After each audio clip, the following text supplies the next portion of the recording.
खुलुमबाय बे समाव बडलेण्ड इंखं टेलिभिजननि स्टुडिअ आं मिथिका नार्जारी दिनैनि गाहाय रादाबफ्राव दङ। पुलिस आरो सरासनस्रा रायजोफोरनि गेजेराव साबसिन सोमोन्दो खालामनो डिजिपिनि जर'खा बिथोन।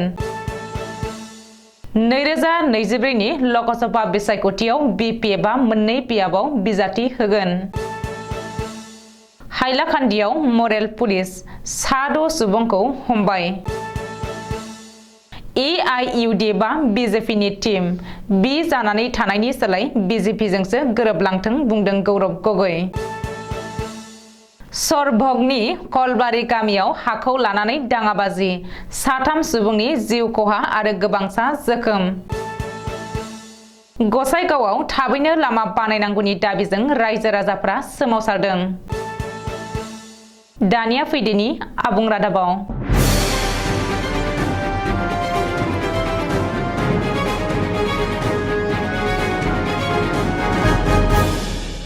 पुलिस आरो सरासनस्रा रायजो राजाफोरनि गेजेराव जानथायखौ गैया खालामनो एबा साबसिन सोमोन्दो लाखिनो थाखाय गोदानै थिसनजानाय डिजिपि जिपि सिंहआ जर'खा बिथोन होदों।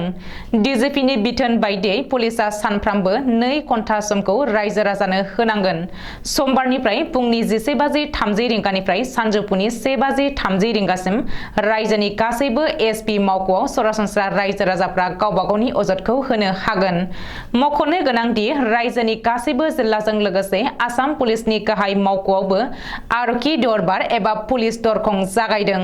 आसाम पुलिसनि गाहाय मावख'आव डीआईजी बिबेक राज सिंहआ सरासनस्रा रायजोफोरनि अजद आरो नालिसफोरखौ आजावगोन।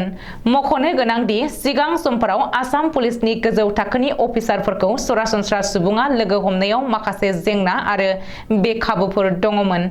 नाथाय डिजिपि जिपि सिंहनि बेबायदि बाखनायथाव थांखि आरो जर'खा बिथोननि उनाव गोजौ थाखोनि पुलिस अफिसारफोरखौ लोगो हमनायाव गोरलै जागोना रोखा।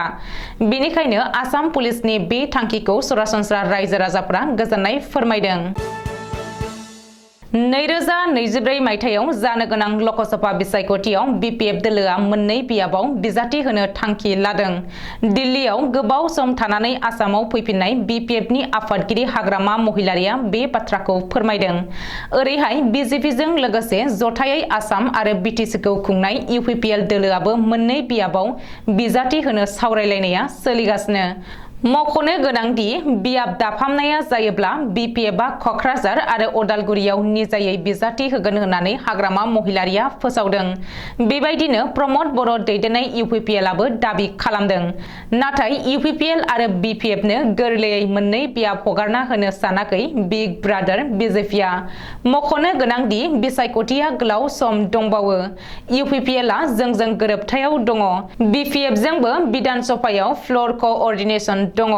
थांनाय खेबाव क'क्राझाराव जों बिपिएफजों लोगोसे बिसायख'थि गेलेदोंमोन। हेंथा दोलोआव दङमोन इउपिपिएल। नाथाय बिधान सभा बिसायख'थियाव बिपिएफआ जोंनि हेंथा खालामदोंमोन। बेनिखायनो बे आयदानि सायाव दोलोनि सिङाव सावरायलायनायनि उनावसो थांखि लागोन होननानै मिरु बिजेपिनि गाहाय नेहाथारि आरो मंगलदैनि एमपि दिलीप सयकियाया बुंथिदों। हाइलाकान्दियाव मरेल पुलिस एबा हानजायारि गाग्लोबनाय जाथाय। बे हानजायारि गाग्लोबनाय जाथायखौ लोब्बा लानानै गाहाय दायनिगिरिजों लोगोसे गुबुन 7 सुबुंखौ पुलिसआ हमबाय। हाइलाकान्दी जिल्लानि रामनाथपुराव जादों बे जाथाया। सुलुङाव फोरमायथिनाय बायदिब्ला हाइलाकान्दिनि रामनाथपुराव सासे उन्दै बैसोनि हौवासाखौ सिखाव खावनायनि सन्देह खालामनानै हानजायारि गाग्लोबदोंमोन आरो हौवासाखौ देहायारि साजा होनायनि मोनसे भिडिअ फुटेजबो ससियेल मिडियायाव भाइरेल जादोंमोन। ससियेल मिडियायाव भाइरेल जानाय भिडिअखौ बिथा खालामनानैनो बे हानजायारि गाग्लोबनाय जाथायनि गाहाय दायनिगिरिजों लोगोसे गुबुन 7 दुथांखौ पुलिसआ एरेस्ट खालामदों।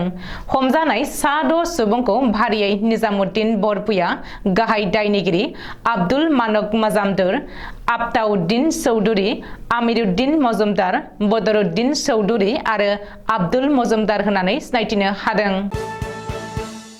धुबरीनि एमपि बद्रुद्दीन आजमल दैदेननाय एआईइउडिएफ दोलोनि थाखाय कंग्रेस दैदेनगिरि आरो कलियाबरनि एमपि गौरव गगৈनि सुबुरुन एआईइउडिएफआ बिजेपिनि टीम बि जानानै थानायनि सोलाय बिजेपिजोंनो गोरोबलांथों होननानै गौरव गगৈआ सुबुरुन होदों। त्रिपुरा विधानसभा बिसायख'थिनि थाखाय कंग्रेस आरो सीपीआईएम जथायारि दोलोनि बिजाथिनि जानानै बिसायख'थि फोसावदिंनायाव गौरव गगৈआ बे सुबुरुनखौ होदों। बेजों लोगोसे 2024 नि बिसायख'थियाव कंग्रेसनि मासिया 3 निफ्राय 6 सिम बांगोन होननानै गौरव गगৈआ दाबि खालामदों। मख'नो गोनांदि कंग्रेसनि दखलाव थानाय नगाव, कलियाबर आरो बरपेटा बियाबखौ गावनि दखलाव लांनो थाखाय बिजेपिआ गोख्रों प्लेन पलिसि खालामबाय थानाय समावनो थाखानाय मोनथाम बियाबजों लोगोसे बिजेपिनि दखलाव थानाय डिब्रुगड़ आरो एआईइउडिएफनि दखलाव थानाय धुबरी बियाबखौ कंग्रेसआ दखल खालामगोन होननानै लकसभायाव हेंथा दोलोनि लेङाइ गाहाय गौरव गगৈआ हुमखि होदों।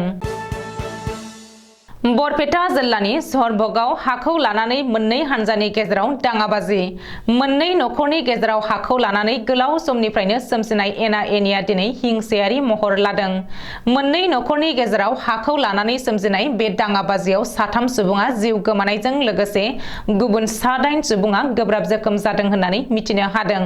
सहरबगनि कलबारि गामियाव दिनै फुङाव जादों बे गिख्रंथाव दाङाबाजिया।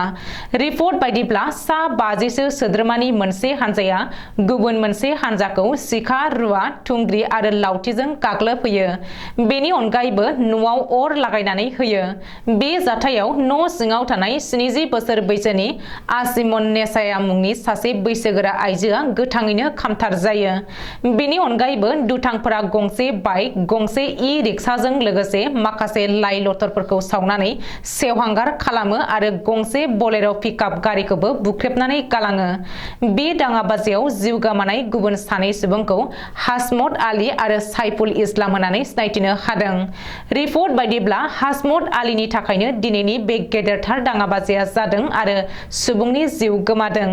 ओरैहाय बे जाथायनि बागै खौरां मोननाय लोगो लोगो एसपी अमिताभ सिन्हानि दैदेननायाव बरपेटा पुलिसआ जाथायसालियाव थांनानै संदान होयो आरो बे दाङाबाजियाव लोब्बा थानाय 14 दायनिगिरिफोरखौ एरेस्ट खालामो। बबेखानि 3 सुबुंनि गोथै सहखौ बोखांनानै पस्ट मर्टेम खालामनायनि थाखाय दैथायहरनानै बे जाथायनि सायाव बरपेटा पुलिसआ नायबिजिरनो जागायो होननानै एसपी अमिताभ सिन्हाया खौरांगिरिनि सिगाङाव फोरमायदों। कक्राझार जिल्लानि गसाइगावआव थाबैनो लामा बानायनांगौनि दाबिजों ओनसोलनि रायजो राजाफोरा लामायाव ओंखारबोदों आरो सोमावसारदों। मिथिनो हानाय बायदिब्ला गसाइगाव महकुमानि सिङाव थानाय भावरागुरियाव भावरागुरि कक्राझार फोनांजाबनाय पिडब्लिउडि लामाखौ थाबैनो बानायनांगौनि दाबिजों दिनै ओनसोलनि रायजो राजाफोरा पिडब्लिउडि लामाखौ होबथानानै सोमावसारदों आरो खुंथायनि हेंथायै होस्रिखावदों। मख'नो गोनांदि भावरागुरि कक्राझार फोनांजाबनाय पिडब्लिउडि लामाखौ गोदानै बानायफिननाया 3 बोसोर जालांबाय। नाथाय 3 बोसोर बारलांनायनि उनावबो लामा बानायनायनि मुङाव लामायाव बाला अन्थाइल' गारनायनि अजद होदों जायगानि थागिबि रायजो राजाफोरा। बेनि अनगायैबो गारि मटर खारनायाव लामानि अन्थाइफोरा सिरदावनानै माखासे गलाफोरनि ग्लासफोरा बायनायनि अनगायैबो गोबां लामा जाब्रथायफोरा जाबोदों होननानै खौरांगिरिफोरनि सिगाङाव फोरमायदों ओनसोलनि सुबुंफोरा। दिनैनि रादाबा एसेनोसै। गोजोन्थों।